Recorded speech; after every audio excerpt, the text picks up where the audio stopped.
Hello दोस्तों, स्वागत है आप सभी का आपके अपने यूट्यूब चैनल जीएस नंबर 1 पे।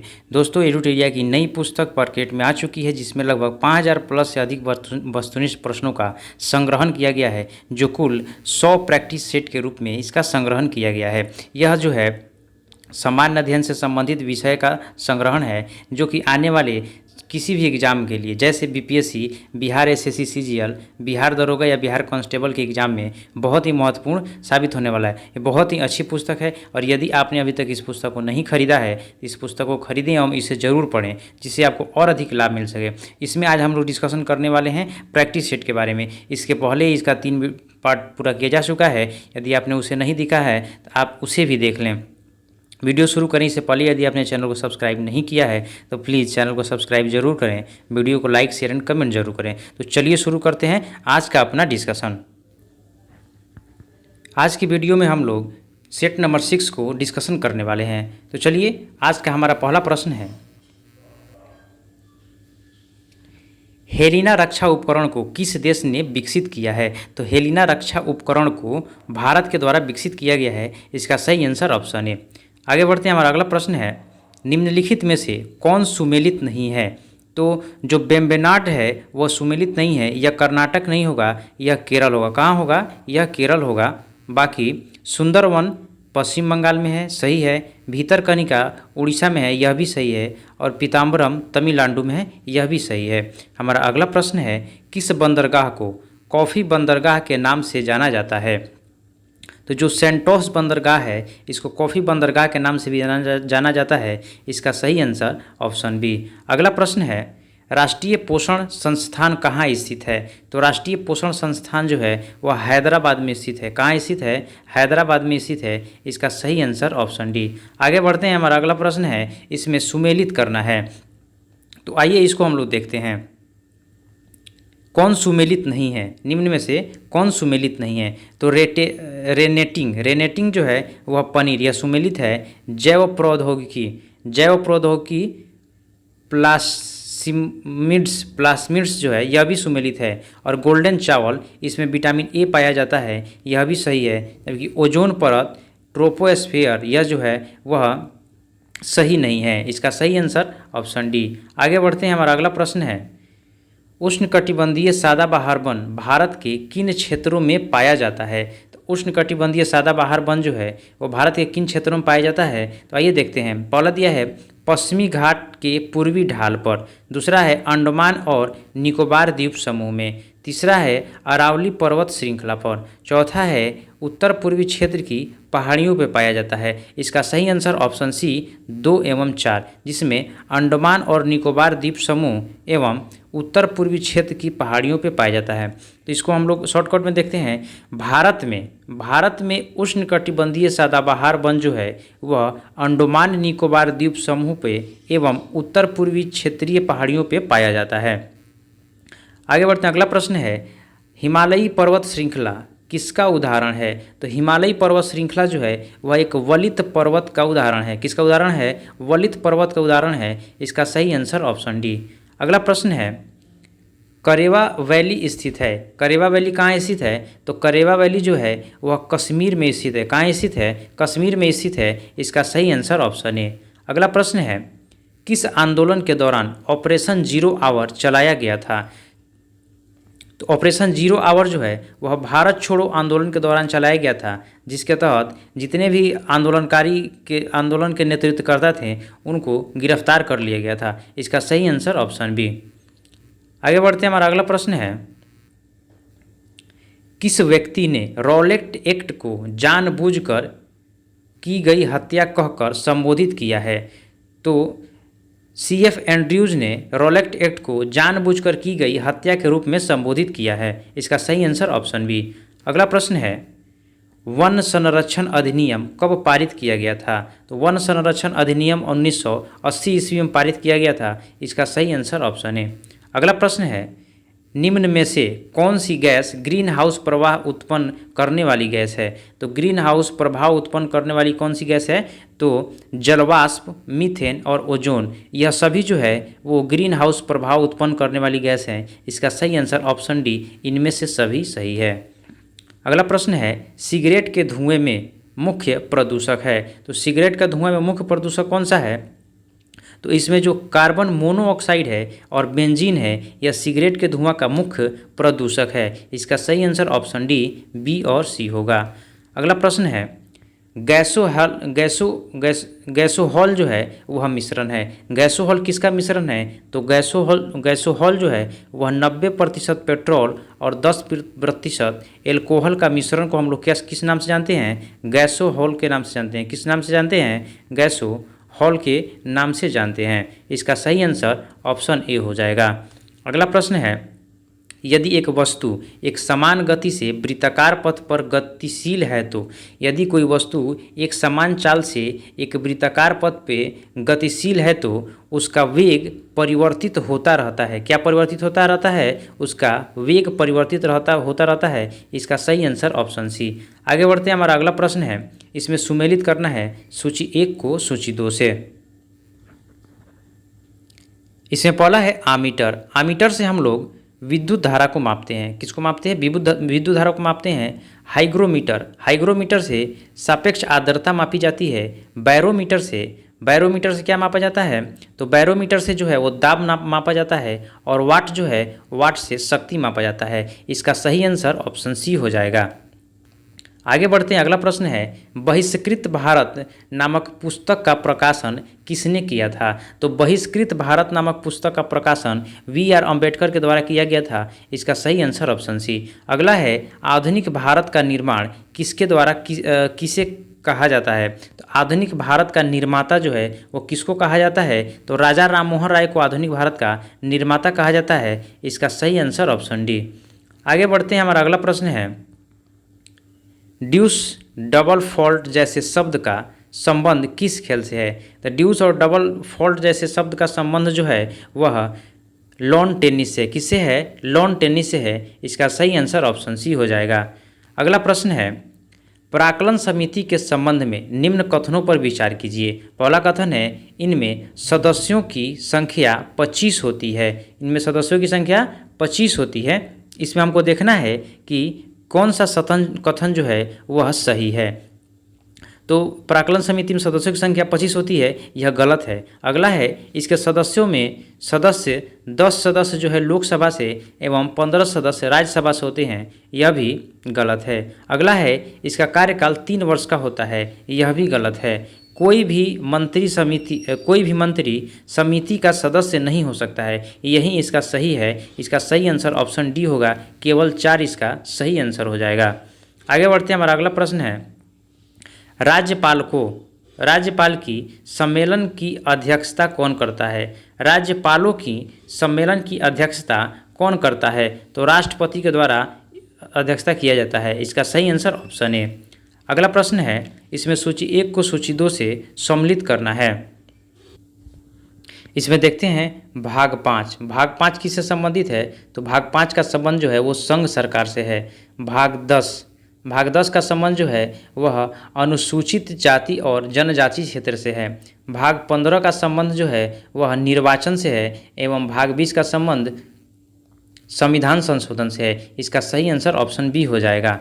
आगे बढ़ते हैं, हमारा अगला प्रश्न है, आयरलैंड की संविधान से भारतीय संविधान में क्या लिया गया है? तो आयरलैंड के संविधान से भारतीय संविधान में उपरोक्त सभी लिया गया है। तो उपरोक्त में सभी क्या है? तो राज्य का नीति निर्देशक सिद्धांत लिया गया है, राष्ट्रपति का निर्वाचन पद्धति लिया गया है और राज्यसभा के सदस्यों का नामांकन लिया गया है। अगला प्रश्न है, निम्नलिखित में से कौन सा अनुच्छेद उच्च न्यायालय को अभिलेखीय न्यायालय का दर्जा प्रदान करता है? तो उच्च न्यायालय को अभिलेखीय न्यायालय का दर्जा किस अनुच्छेद के दौरान मिलता है? तो अनुच्छेद 215 के दौरान प्राप्त होता है।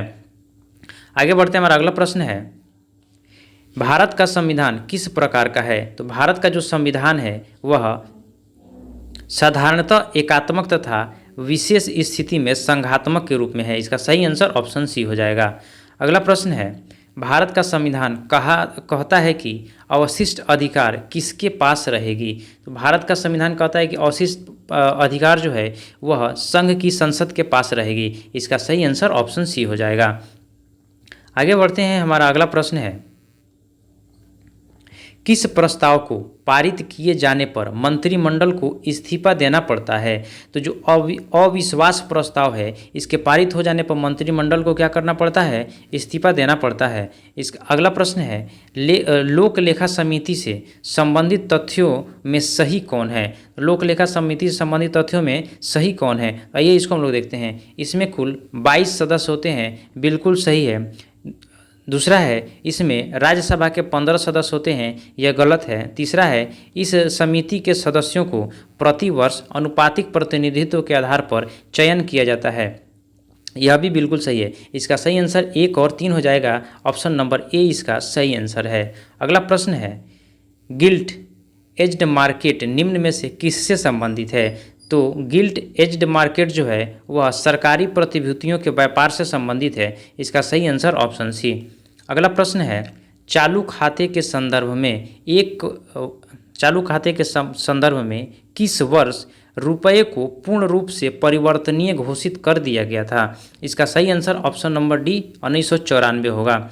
अगला प्रश्न है, डायमेंटिना गर्त या खाई किस महासागर में स्थित है? तो डायमेंटिना गर्त या खाई जो है वह हिंद महासागर में स्थित है। इसका सही आंसर ऑप्शन बी। अगला प्रश्न है, बरमुंडा त्रिभुज का त्रिकोण किस महासागर में स्थित है? तो बरमुंडा त्रिभुज का त्रिकोण जो है वह उत्तर पश्चिम अटलांटिक महासागर में स्थित है। इसका सही आंसर ऑप्शन सी। अगला प्रश्न है, अग्नेय चट्टान ग्रेनाइट का रूपांतरित रूप है। तो अग्नेय चट्टान ग्रेनाइट का रूपांतरित रूप जो है वह नीस जो है वह उसका रूपांतरित रूप है। इसका सही आंसर ऑप्शन बी। अगला प्रश्न है, अंतिम सरकार में मुस्लिम लीग के कितने प्रतिनिधि शामिल हुए थे? तो अंतिम सरकार में मुस्लिम लीग के कुल 5 प्रतिनिधि शामिल हुए थे। इसका सही आंसर ऑप्शन बी। अगला है, अनवर ए सुहैली किसका फारसी अनुवाद है? तो अनवर ए सुहैली जो है वह पंचतंत्र का फारसी अनुवाद जो है अनवर ए सुहैली है। इसका सही आंसर ऑप्शन डी। अगला प्रश्न है, भारत में प्रिंटिंग प्रेस का आगमन किस देश की देन मानी जाती है? तो भारत में प्रिंटिंग प्रेस का आगमन जो है वह पुर्तगालियों की देन मानी जाती है। सही आंसर ऑप्शन ए हो जाएगा। अगला प्रश्न है, राजा राममोहन राय की मृत्यु के पश्चात ब्रह्म समाज का नेतृत्व किसने किया था? तो राजा राममोहन राय की मृत्यु के बाद ब्रह्म समाज का नेतृत्व जो है वो देवेंद्र नाथ टैगोर के द्वारा किया गया था। इसका सही आंसर ऑप्शन बी। आगे बढ़ते हैं। हमारा अगला प्रश्न है, निम्नलिखित में से किन व्यक्तियों ने द्वितीय गोल सम्मेलन में भाग लिया था? द्वितीय गोल सम्मेलन में किन किन ने भाग लिया था इसका हमें पहचान करना है। आइए देखते हैं। महात्मा गांधी, सरोजनी नायडू, मदन मोहन मालवीय, इन तीनों ने द्वितीय गोल सम्मेलन में भाग लिया था, जबकि मौलाना आज़ाद नहीं लिए थे। इसका सही आंसर ऑप्शन नंबर डी 1, 2 एवं 3 हो जाएगा। अगला प्रश्न है, भक्ति आंदोलन को दक्षिण भारत से उत्तर भारत लाने का श्रेय किसे दिया जाता है? तो भक्ति आंदोलन को दक्षिण भारत से उत्तर भारत लाने का श्रेय जो है वह रामानंद को दिया जाता है। इसका सही आंसर ऑप्शन ए हो जाएगा। अगला प्रश्न है, सूची 1 को सूची 2 से सम्मिलित करना है। इसमें बौद्ध की चारों संगतियाँ दिया गया है और एक तरफ शासक दिया गया है। तो प्रथम बौद्ध संगति जो है, जो प्रथम बौद्ध संगति किसके समय हुआ था? तो प्रथम बौद्ध संगति अजात शत्रु के समय में हुआ था। द्वितीय बौद्ध संगति जो है वह कालाशोक के समय में हुआ था। तृतीय बौद्ध संगति अशोक के समय में हुआ था और चतुर्थ बौद्ध संगति कनिष्क के समय में हुआ था। तो इसका सही आंसर हो जाएगा 4, 3, 2, 1। इसका सही आंसर ऑप्शन नंबर बी हो जाएगा। आगे बढ़ते हैं। हमारा अगला प्रश्न है, गांधी जी के निम्नलिखित आंदोलन को कालानुक्रम व्यवस्थित करना है। गांधी जी के निम्नलिखित आंदोलन को कालानुक्रम व्यवस्थित करना है। इसमें पहला आंदोलन है असहयोग आंदोलन, रॉलेट एक्ट, खेड़ा आंदोलन एवं अहमदाबाद मिल हड़ताल है।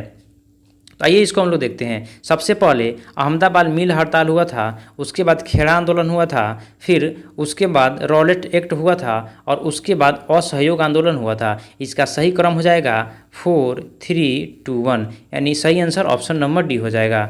आगे बढ़ते हैं। अगला प्रश्न है, नाभिक के अलावा कोशिका के किस कोशिकांग में डीएनए होता है? तो नाभिक के अलावा कोशिका के माइटोकॉन्ड्रिया में डीएनए पाया जाता है। किसमें पाया जाता है? माइटोकॉन्ड्रिया में। सही आंसर ऑप्शन नंबर डी हो जाएगा। अगला प्रश्न है, किन गुणों में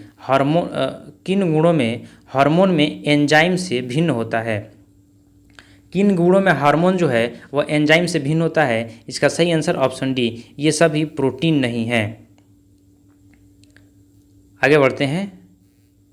अगला प्रश्न है हमारा, निम्न में से कौन सा रोग विटामिन ए की कमी के कारण होता है? तो विटामिन ए की कमी के कारण होने वाले रोगों में कौन सा है? जीरोफथैल्मिया जो है वह विटामिन ए की कमी के कारण होता है। स्कर्वी जो है वो विटामिन सी के कमी के कारण होता है। आगे बढ़ते हैं। हमारा अगला प्रश्न है, एक बायोटेक्निक जिसमें अल्ट्रासोनिक ध्वनि का उपयोग किया जाता है उसको हम लोग किस नाम से जानते हैं? तो उसको हम लोग सोनोग्राफी के नाम से जानते हैं। किसके नाम से? सोनोग्राफी के नाम से। सही आंसर ऑप्शन ए। अगला प्रश्न है, यदि लोलक की लंबाई 4 गुनी कर दी जाए तो लोलक के झूलने की अवधि पर क्या प्रभाव पड़ेगा? झूलने की अवधि जो है वह दुगुनी हो जाएगी। क्या हो जाएगी? दुगुनी हो जाएगी। इसका सही आंसर ऑप्शन बी। अगला प्रश्न है, वायु अंगार गैस में मुख्य घटक होता है। वायु अंगार गैस में कौन सा मुख्य घटक होता है? तो इसमें CO, N2 एवं CO2 होता है, यानी कार्बन मोनोऑक्साइड, नाइट्रोजन एवं कार्बन डाइऑक्साइड होता है। इसका सही आंसर ऑप्शन ए हो जाएगा। अगला प्रश्न है, इनमें से कौन सा हार्मोन पीयूष ग्रंथि से स्रावित नहीं होता है? तो पीयूष ग्रंथि से कौन सा हार्मोन स्रावित नहीं होता है? तो कैल्सिटोनिन जो हार्मोन जो है वो पीयूष ग्रंथि से स्रावित नहीं होता है, बल्कि थायराइड स्टिमुलेटिंग हार्मोन्स, मानव वृद्धि हार्मोन्स एवं प्रोलैक्टिन हार्मोन्स जो है वह पीयूष ग्रंथि से स्रावित होता है। अगला प्रश्न है, मानव जनन तंत्र में किसको मुख्य जनन अंग माना जाता है? तो मानव जनन तंत्र में अंडवाहिनी नालिका को मुख्य जनन अंग माना जाता है। सही आंसर ऑप्शन ए हो जाएगा। अगला प्रश्न है, निम्नलिखित में से कौन सा कार्बोहाइड्रेट पाचन का अंतिम उत्पाद है? तो कार्बोहाइड्रेट पाचन का अंतिम उत्पाद ग्लूकोज होता है। सही आंसर ऑप्शन सी। आगे बढ़ते हैं। कुछ स्मरणीय तथ्य दिया गया है, आइए इसको देखते हैं। महाजनपद काल एवं उसकी राजधानियों के बारे में दिया गया है। तो सबसे पहला महाजनपद है मगध। मगध की राजधानी क्या थी? राजगिरी या गिरिब्रज थी। उसके बाद है अंग। अंग का राजधानी चंपा था। वज्जी का राजधानी वैशाली था। काशी का राजधानी वाराणसी था एवं वत्स का राजधानी कौशाम्बी था। आगे देखते हैं कौशल महाजनपद का राजधानी श्रावस्ती था। अवंती महाजनपद का राजधानी उज्जैनी था। मल महाजनपद का राजधानी कुशावती था एवं पंचाल महाजनपद का राजधानी अहिछत्र था। आगे बढ़ते हैं। वत्स महाजनपद का कौशाम्बी था। चेदी वंश का जो था वह शक्तिमती था। कुरु वंश का था इंद्रप्रस्थ। मत्स्य वंश का था विराटनगर। कंबोज वंश का था हाटक एवं सूरसेन वंश का था मथुरा। अस्मक का था पोटली जो कि दक्षिण भारत का एकमात्र महाजनपद है जिसका नाम अस्मक है। गंधार का था तक्षशिला। आगे बढ़ते हैं। हमारा अगला सेट नंबर है practice set number 7। Practice set number 7 का पहला क्वेश्चन है, निम्न में से कौन मोनोसेकेराइड कार्बोहाइड्रेट नहीं है? निम्न में से कौन मोनोसेकेराइड कार्बोहाइड्रेट नहीं है? जो सुक्रोज है वह मोनोसेकेराइड कार्बोहाइड्रेट नहीं है, बल्कि ग्लूकोज, फ्रक्टोज और गैलेक्टोज ये सभी क्या है? मोनोसेकेराइड कार्बोहाइड्रेट है। इसका सही आंसर ऑप्शन सी हो जाएगा। अगला प्रश्न है, किस शैली में प्रसिद्ध गया स्थित विष्णुपाद मंदिर बनाया गया है? तो गया का जो विष्णुपाद मंदिर है उसका निर्माण किस शैली में हुआ है? तो नागर शैली में हुआ है। इसका सही आंसर ऑप्शन बी हो जाएगा। अगला प्रश्न है, एहोल प्रशस्ति अभिलेख के रचयिता कौन है? तो एहोल प्रशस्ति अभिलेख के रचयिता रवि कीर्ति हैं। कौन है? रवि कीर्ति हैं। इसका सही आंसर ऑप्शन डी। अगला प्रश्न है, सतलज और काली नदियों के बीच स्थित हिमालय के भाग को किस नाम से जाना जाता है? तो सतलज एवं काली नदियों के बीच स्थित हिमालय को कुमायूं हिमालय के नाम से जाना जाता है। किसके नाम से? कुमायूं हिमालय के नाम से जाना जाता है। इसका सही आंसर ऑप्शन डी। और सिंध एवं सतलज के बीच जो नदी है, जो हिमालय है, उसको पंजाब हिमालय के नाम से जानते हैं। और उसके बाद जो काली एवं तीस्ता नदी के बीच जो हिमालय का भाग है उसको हम लोग नेपाल हिमालय के नाम से जानते हैं। और तीस्ता एवं ब्रह्मपुत्र के बीच जो हिमालय का भाग है उसको हम लोग असम हिमालय के नाम से जानते हैं। अगला प्रश्न है, द्वितीयक प्रदूषक निम्न में से कौन सा है? द्वितीयक प्रदूषक निम्न में से कौन सा है? तो जो स्मॉग है वह द्वितीयक प्रदूषक है, जबकि कार्बन डाइऑक्साइड, कार्बन मोनोऑक्साइड और फ्लाई एश ये सभी क्या है? यह द्वितीय प्रदूषक नहीं है। अगला प्रश्न है, बंधुआ मजदूरी व्यवस्था का निराकरण संविधान के किस अनुच्छेद से संबंधित है? तो बंधुआ मजदूरी व्यवस्था का निराकरण संविधान के अनुच्छेद 23 से संबंधित है। इसका सही आंसर ऑप्शन बी हो जाएगा। आगे बढ़ते हैं। विद्युत धारिता का मात्रक होता है। विद्युत धारिता का मात्रक क्या होता है? तो फैराडे जो है विद्युत धारिता का मात्रक होता है। सही आंसर ऑप्शन ए। अगला है यूरेनियम के रेडियोधर्मी विघटन का अंतिम उत्पाद है। तो यूरेनियम के रेडियोधर्मी विघटन का अंतिम उत्पाद होता है सीसा। क्या होता है? सीसा होता है। इसका सही आंसर ऑप्शन ए। अगला प्रश्न है भारत में बाघ परियोजना की शुरुआत कब की गई थी? तो भारत में बाघ परियोजना की शुरुआत 1993 ईस्वी में किया गया था। सही आंसर ऑप्शन बी। अगला प्रश्न है बक्सर का युद्ध, इसमें पूछा गया निम्न में से कौन सुमेलित है? हमको बताना है सुमेलित कौन सा है। तो बक्सर का युद्ध मीर जाफर विरुद्ध क्लाइव हुआ था, यह गलत है। वंडीवास का युद्ध फ्रांसीसी विरुद्ध ईस्ट इंडिया कंपनी के बीच हुआ था, यही बिल्कुल सही है। आगे बढ़ते हैं। हमारा अगला प्रश्न है पांडिचेरी की संधि किनके बीच हुई थी? तो पांडिचेरी की संधि जो है वह अंग्रेज एवं फ्रांसीसियों के बीच हुआ था। इसका सही आंसर ऑप्शन सी। आगे बढ़ते हैं। हमारा अगला प्रश्न है the economic history of India में धन के निष्कासन के सिद्धांत का व्याख्या किया गया है। यह पुस्तक के लेखक कौन है? इस पुस्तक के लेखक कौन है? इस पुस्तक के लेखक हैं Ramesh Chandra Dutt. The economic history of India पुस्तक किसने लिखा है? रमेश चंद्र दत्त ने लिखा है। इसका सही आंसर ऑप्शन सी। अगला प्रश्न है दूध निम्नलिखित में से किसका उदाहरण है? दूध जो है वह पायस का उदाहरण है। किसका उदाहरण है? पायस का उदाहरण है। सही आंसर ऑप्शन डी। अगला प्रश्न है सुपिरियर झील किन दो देशों के बीच स्थित है? तो सुपिरियर झील जो है वह अमेरिका और कनाडा के बीच स्थित है। इसका सही आंसर ऑप्शन सी हो जाएगा। अगला प्रश्न है जीडीपी का आंकड़ा कौन जारी करता है? तो जीडीपी का आंकड़ा जो है वह एनएसएसओ के द्वारा जारी किया जाता है। सही आंसर ऑप्शन सी। अगला प्रश्न है इनमें से कौन सा पौधा नाइट्रोजन स्थिरीकरण में सहायक नहीं है? तो चना सहायक होता है, मटर सहायक होता है और सेम भी सहायक होता है, जबकि धान नाइट्रोजन स्थिरीकरण में सहायक नहीं होता है। इसका सही आंसर ऑप्शन डी हो जाएगा। अगला प्रश्न है ट्राइसेम योजना, कौन सा योजना? ट्राइसेम योजना निम्न में से किससे संबंधित है? तो यह योजना जो है वह ग्रामीण विकास से संबंधित है। इसका सही आंसर ऑप्शन सी। अगला प्रश्न है निम्नलिखित में से कौन सा देश बाल्टिक देश नहीं है? कौन सा देश बाल्टिक देश नहीं है? तो बेलारूस जो है वो बाल्टिक देशों में शामिल नहीं है, जबकि एस्टोनिया, लातविया एवं लिथुआनिया जो है वो बाल्टिक देशों की सूची में आते हैं। अगला प्रश्न है आधुनिक भारत का प्रथम राष्ट्रवादी कवि किसे कहा जाता है? तो आधुनिक भारत का प्रथम राष्ट्रवादी कवि हेनरी बेनियो डिजोरियो को कहा जाता है। इसका सही आंसर ऑप्शन सी होगा। अगला प्रश्न है कौन व्यक्ति तीनों गोल में सम्मेलन में उपस्थित नहीं थे? कौन व्यक्ति तीनों गोल में सम्मेलन में उपस्थित नहीं थे? तो मोहम्मद अली जिन्ना जो है वो तीनों गोल में सम्मेलन में उपस्थित नहीं थे, जबकि बाबा साहब अम्बेडकर जो हैं वे तीनों गोल में सम्मेलन में उपस्थित थे। इसका सही आंसर ऑप्शन ही हो जाएगा। अगला प्रश्न है निम्न में से कौन सा विषय समवर्ती सूची के अंतर्गत नहीं आता है? तो समवर्ती सूची के अंतर्गत जो है वह पंचायती राज नहीं आता है। पंचायती राज जो है वह राज्य सूची के अंदर आता है। किसके अंदर आता है? राज्य सूची के अंदर आता है। जबकि शिक्षा, परिवार नियोजन एवं वन यह जो है समवर्ती सूची के अंतर्गत आता है। इसका सही आंसर ऑप्शन डी। अगला प्रश्न है जल में वायु का बुलबुला किसकी भांति व्यवहार करता है? तो जल में वायु का बुलबुला जो है वह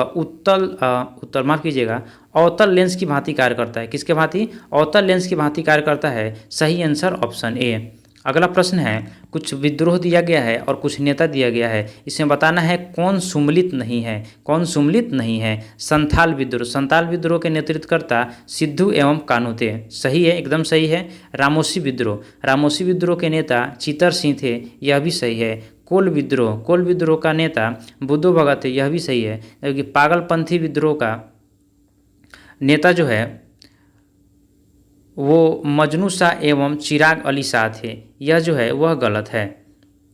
सही आंसर ऑप्शन डी हो जाएगा। आगे बढ़ते हैं। अगला प्रश्न है निम्नलिखित युद्ध को कालक्रम के अनुसार उसको व्यवस्थित करना है। इन चारों युद्धों में सबसे पहले प्रथम कर्नाटक युद्ध हुआ था। कौन सा हुआ था?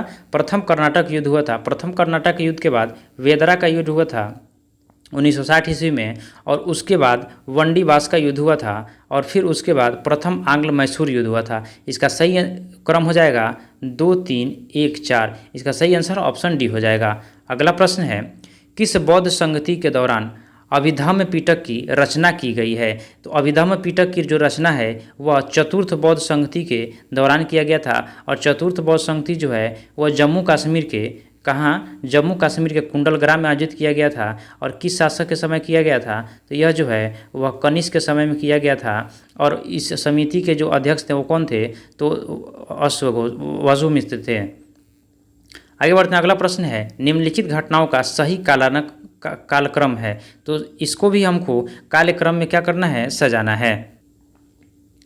इसमें सबसे पहले अगस्त प्रस्ताव होगा, अगस्त प्रस्ताव के बाद व्यक्तिगत सत्याग्रह होगा, फिर क्रिप्स मिशन का आगमन होगा, और उसके बाद भारत छोड़ो आंदोलन होगा। इसका सही क्रम हो जाएगा 2, 4, 1 और 3। इसका सही आंसर ऑप्शन ए हो जाएगा। अगला प्रश्न है, निम्नलिखित में कौन सी नदी विषुवत रेखा को 2 बार काटती है? तो विषुवत रेखा को 2 बार काटने वाली नदी कौन सी है? कांगो नदी है। कौन सी नदी है? कांगो नदी है। अगला प्रश्न है, कार्टाजेना प्रोटोकॉल कार्टाजेना प्रोटोकॉल माफ कीजिएगा, कार्टाजेना प्रोटोकॉल का संबंध किससे है? तो कार्टाजेना प्रोटोकॉल का संबंध जो है वह जैव सुरक्षा से है। किससे है? जैव सुरक्षा से है। इसका सही आंसर ऑप्शन डी हो जाएगा। और ओजोन परत से और ओजोन संरक्षण से कौन सा है? तो ये मॉन्ट्रियल प्रोटोकॉल है। कौन सा है? मॉन्ट्रियल प्रोटोकॉल है। अगला प्रश्न है, चश्मे के लेंस किस कांच से बनाए जाते हैं? तो चश्मा का जो लेंस होता है वह क्रूक्स कांच का बनाया जाता है। किस कांच का?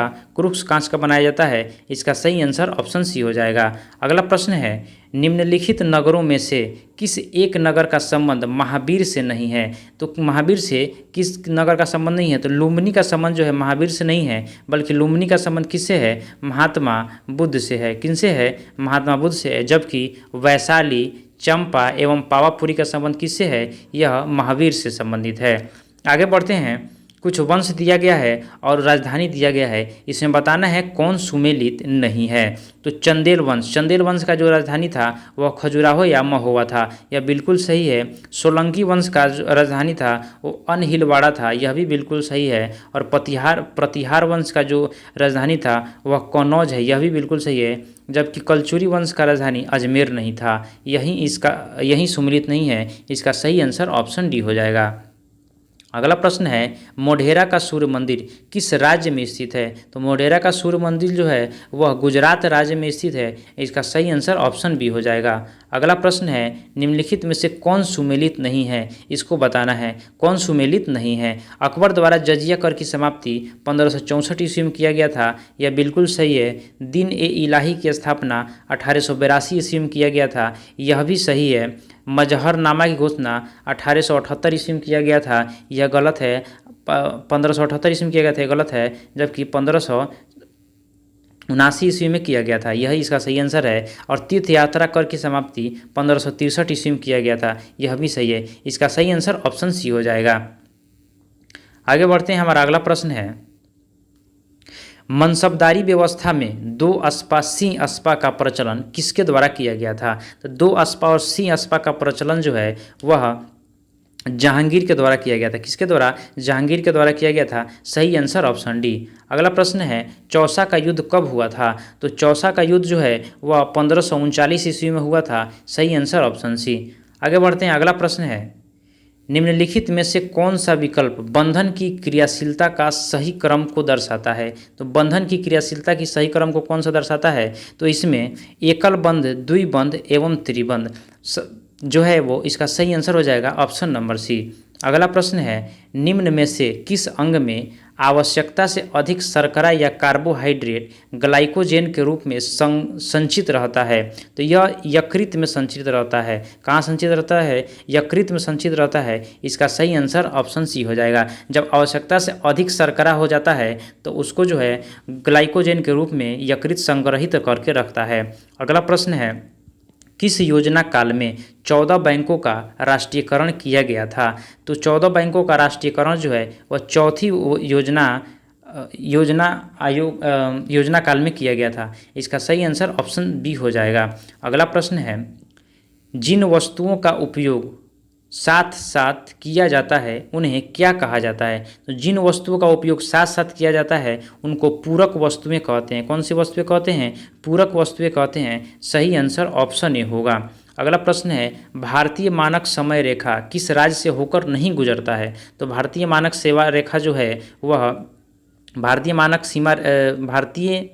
समय रेखा जो है वह उत्तर प्रदेश से गुजरता है, आंध्र प्रदेश से गुजरता है, छत्तीसगढ़ से गुजरता है, जबकि हिमाचल प्रदेश से नहीं गुजरता है। इसका सही आंसर ऑप्शन डी हो जाएगा। अगला प्रश्न है, निम्नलिखित में से कौन सुमेलित नहीं है? कौन सुमेलित नहीं है? चांगला दर्रा। चांगला दर्रा जो है वो जम्मू कश्मीर में है, यह बिल्कुल सुमेलित है, सही है। सिपकिल्ला दर्रा जो है हिमाचल प्रदेश में है, यह भी बिल्कुल सुमेलित है, सही है।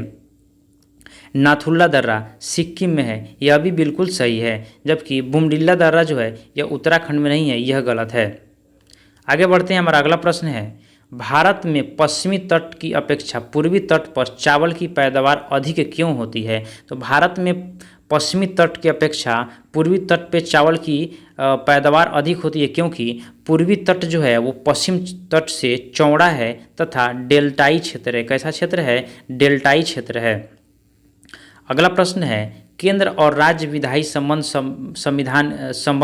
संविधान के किस भाग में उपबंध किया गया है? यानी केंद्र एवं राज्य के विधायी संबंधों को संविधान के किस अनुच्छेद में या किस भाग में उपबंध किया गया है? तो इसका सही आंसर है ऑप्शन बी, भाग 11 में इसका उपबंध किया गया है। आगे बढ़ते हैं। अगला प्रश्न है, राष्ट्रपति पर महाभियोग की प्रक्रिया प्रारंभ करने के लिए कितने सदस्यों का हस्ताक्षर होना चाहिए? तो जो सदन आरोप लगाया है उस सदन के 1/4 सदस्यों का क्या होना चाहिए? हस्ताक्षर होना चाहिए। इसका सही आंसर ऑप्शन ए हो जाएगा।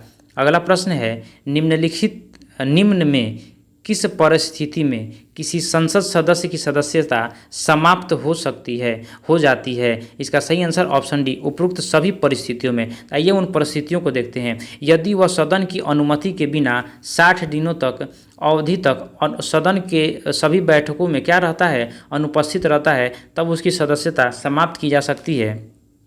यदि उसे सदन द्वारा निष्कासित कर दिया जाता है तब भी उसकी सदस्यता समाप्त कर दी जाती है। और यदि न्यायालय उस चुनाव को अमान्य या शून्य घोषित करार दे देता है जिस चुनाव से वह चुना जाता है, तब भी उसकी सदस्यता रद्द की जा सकती है। अगला प्रश्न है, भारत के राष्ट्रपति को हटाया जा सकता है। तो राष्ट्रपति को किस विधि के द्वारा हटाया जा सकता है? तो भारत के राष्ट्रपति को भारत के संसद के द्वारा हटाया जा सकता है। किसके द्वारा? संसद के द्वारा हटाया जा सकता है।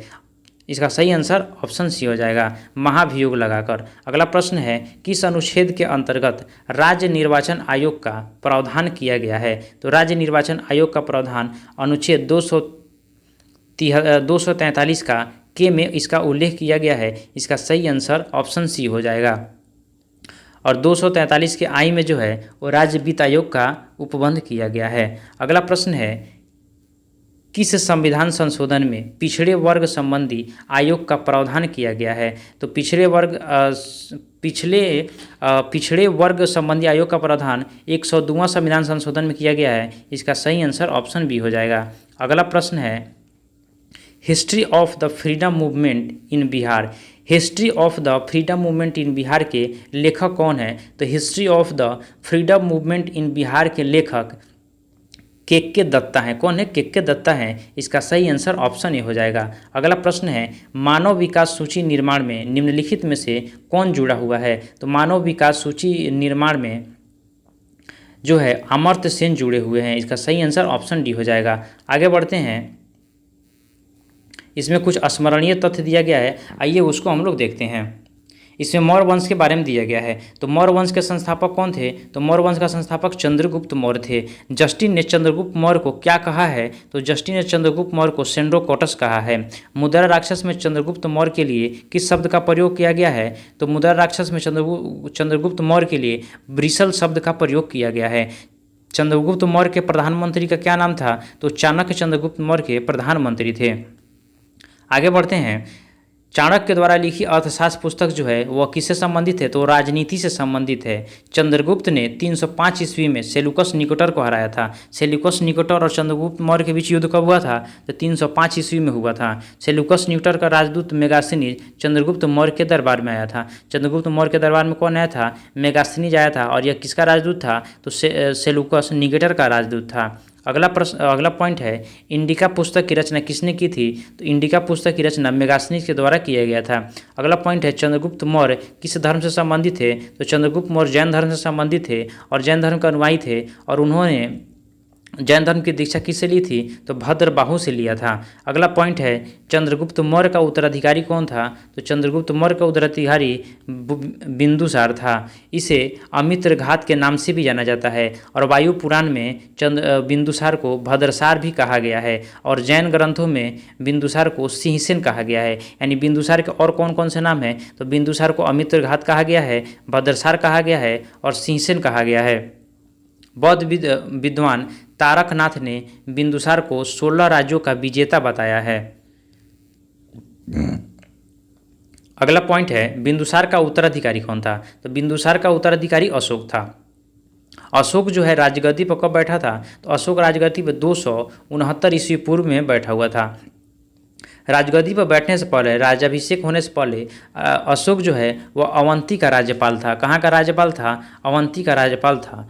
पुराणों में अशोक को अशोकवर्धन कहा गया है। और पुराणों में अशोक को क्या कहा गया है, तो अशोकवर्धन कहा गया है। मस्की और गुर्जरा अभिलेख में अशोक का नाम मिलता है। किस अभिलेख में अशोक का नाम मिलता है, तो मस्की एवं गुर्जरा अभिलेख में अशोक का नाम मिलता है। अगला पॉइंट है, भाब्रू अभिलेख में अशोक ने स्वयं को मगध का सम्राट कहा है। तो किस अभिलेख में अशोक ने स्वयं को मगध का सम्राट बताया है, तो भाब्रू अभिलेख में बताया है। अशोक अपने राज्याभिषेक के 10वें वर्ष बोध गया एवं 20वें वर्ष लुम्बिनी की यात्रा पे गए थे।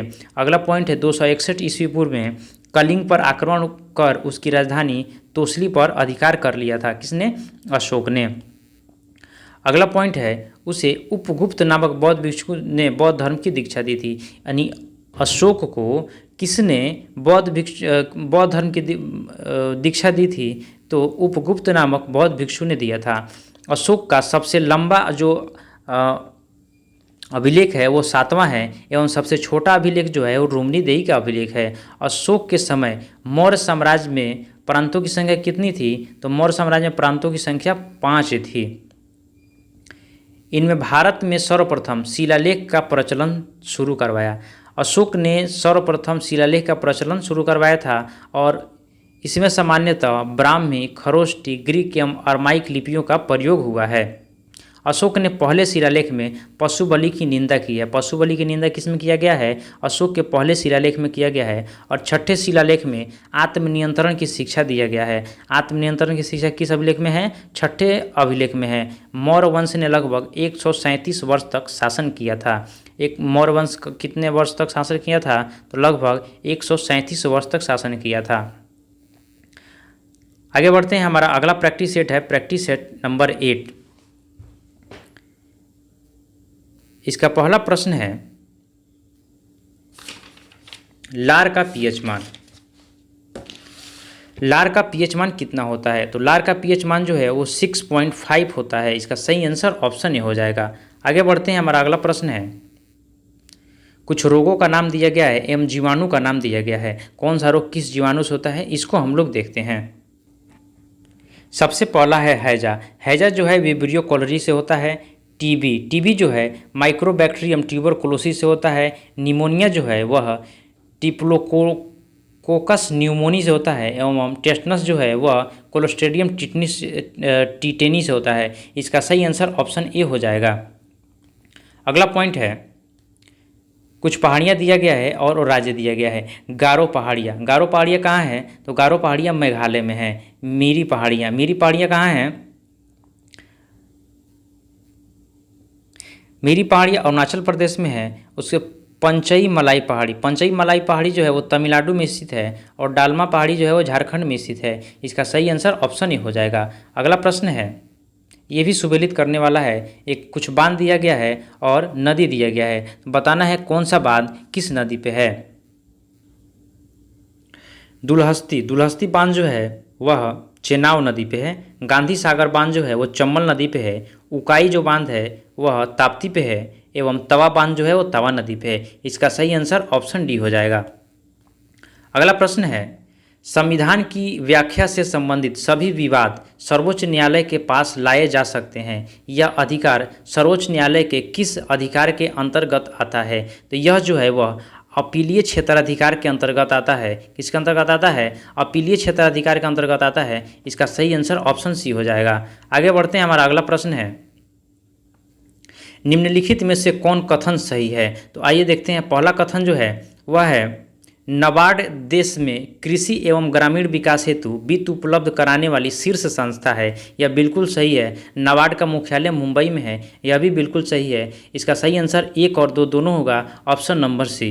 आगे बढ़ते हैं। अगला प्रश्न है, वैश्विक आर्थिक क्षेत्र अधिनियम किस वर्ष लागू हुआ था? तो वैश्विक आर्थिक क्षेत्र अधिनियम वर्ष 2016 ईस्वी में लागू हुआ था। सही आंसर ऑप्शन डी। अगला प्रश्न है, समान ताप तथा दाब पर सभी गैसों के समान आयतन में अणुओं की संख्या समान होती है। यह जो है एवोगाद्रो का नियम है। किसका नियम है? एवोगाद्रो का नियम है। सही आंसर ऑप्शन ए।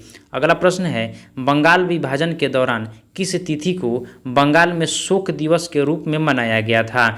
तो 16 अगस्त 1905 ईस्वी को शोक दिवस के रूप में मनाया गया था। सही आंसर ऑप्शन सी होगा। अगला प्रश्न है, राष्ट्रीय हरित अधिकरण एनजीटी की स्थापना भारत सरकार द्वारा किस वर्ष किया गया था? तो एनजीटी की स्थापना वर्ष 2010 ईस्वी में किया गया था। सही आंसर ऑप्शन डी। अगला प्रश्न है, निम्नलिखित में से कौन क्रिप्स मिशन के साथ कांग्रेस के आधिकारिक वार्ताकार थे? तो क्रिप्स मिशन के साथ कांग्रेस के आधिकारिक वार्ताकार थे पंडित जवाहरलाल नेहरू व मौलाना आज़ाद। इसका सही आंसर ऑप्शन सी होगा। अगला प्रश्न है, किस वस्तु का द्रव्यमान उसकी डैश का माप होता है? किसी भी वस्तु का द्रव्यमान जो होता है वह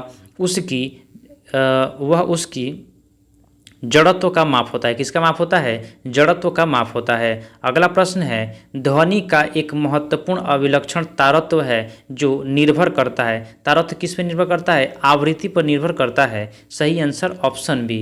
अगला प्रश्न है, वायु का तापमान कम होने पर सापेक्ष आर्द्रता पर क्या प्रभाव पड़ता है? तो वायु का तापमान जब कम होता है तो सापेक्ष आर्द्रता बढ़ जाती है। क्या होती है? बढ़ जाती है। सही आंसर ऑप्शन ए।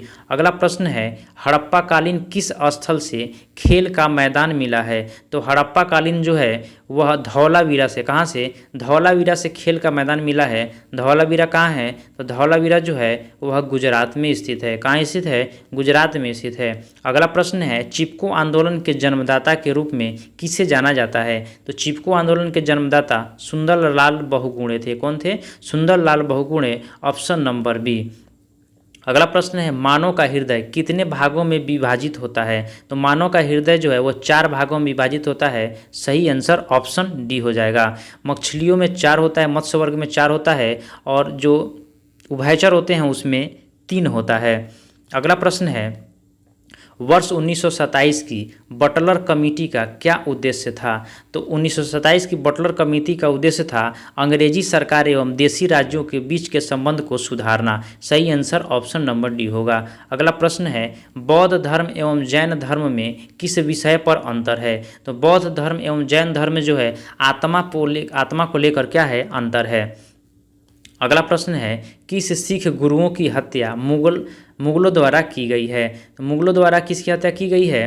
तो वह गुरु तेग बहादुर की हत्या एवं गुरु अर्जुन देव की हत्या मुगलों के द्वारा किया गया है। इसका सही आंसर ऑप्शन डी, ए और बी दोनों हो जाएगा। अगला प्रश्न है, महावीर स्वामी ने अपना पहला उपदेश कहाँ दिया था? तो महावीर स्वामी ने अपना पहला उपदेश राजगृह में दिया था। सही आंसर ऑप्शन नंबर डी हो जाएगा। अगला प्रश्न है, निम्न में से कौन सी यांत्रिक तरंगे हैं?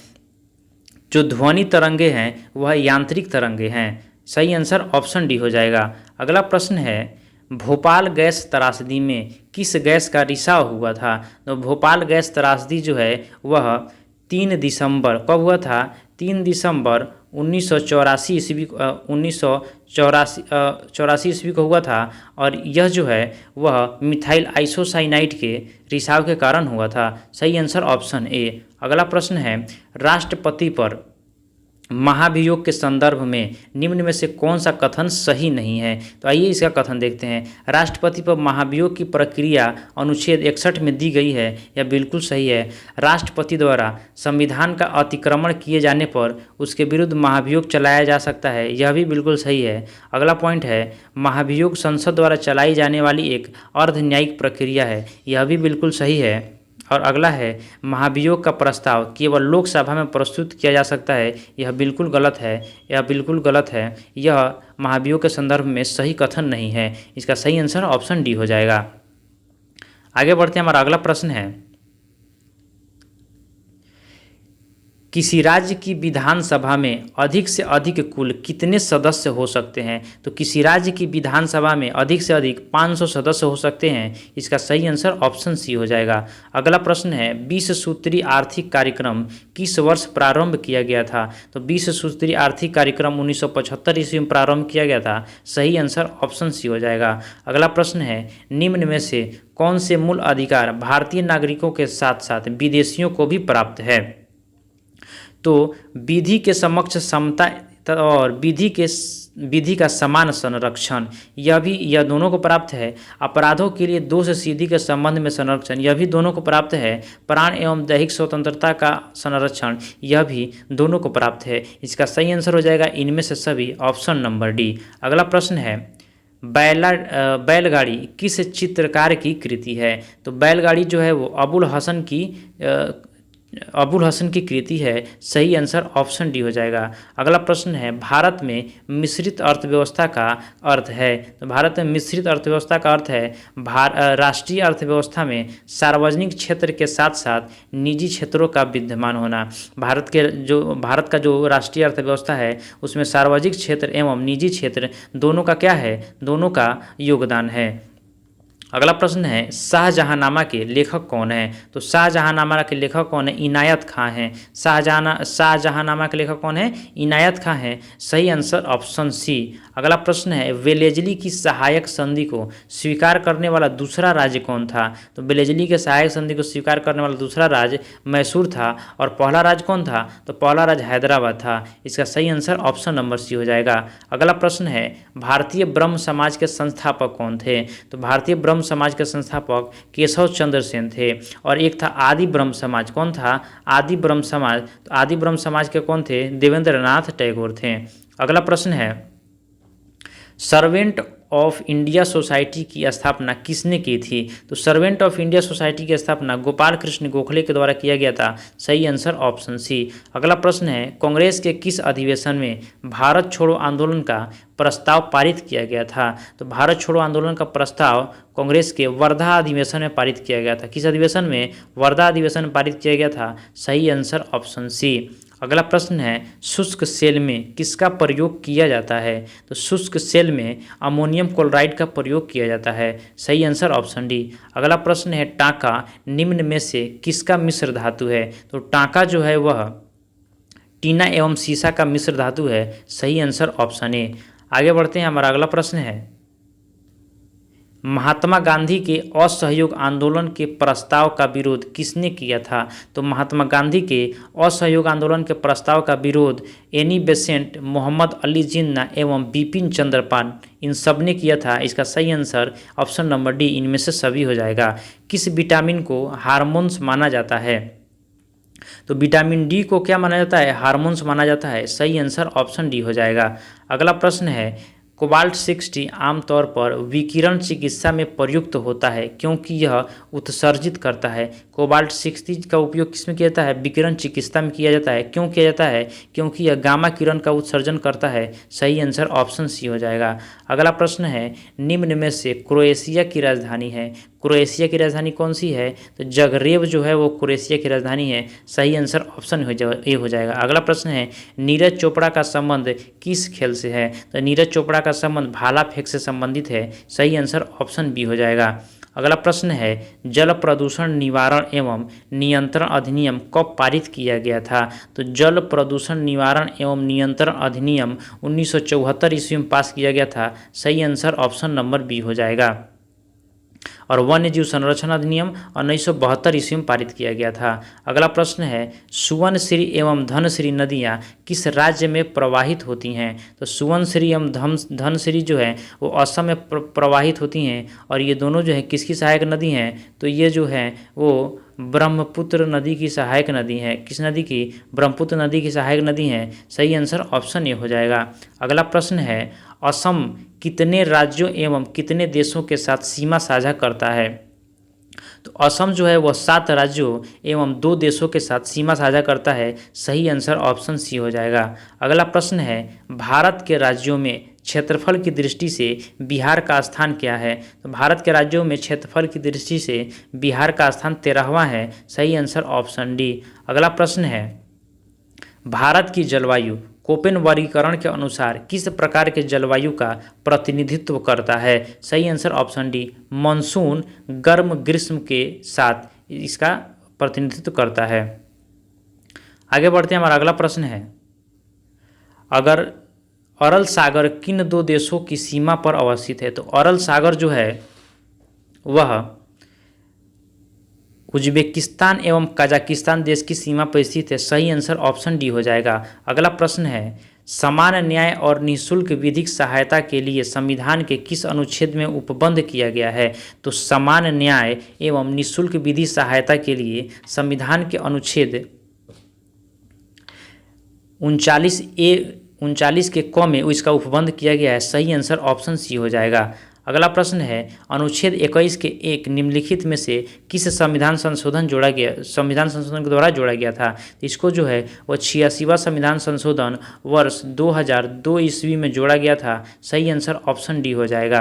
अगला प्रश्न है कुछ संस्था दिया गया है और स्थापना वर्ष दिया गया है। बताना है कौन सा युग्म जो है वह सुमेलित नहीं है। क्या है? सुमेलित नहीं है।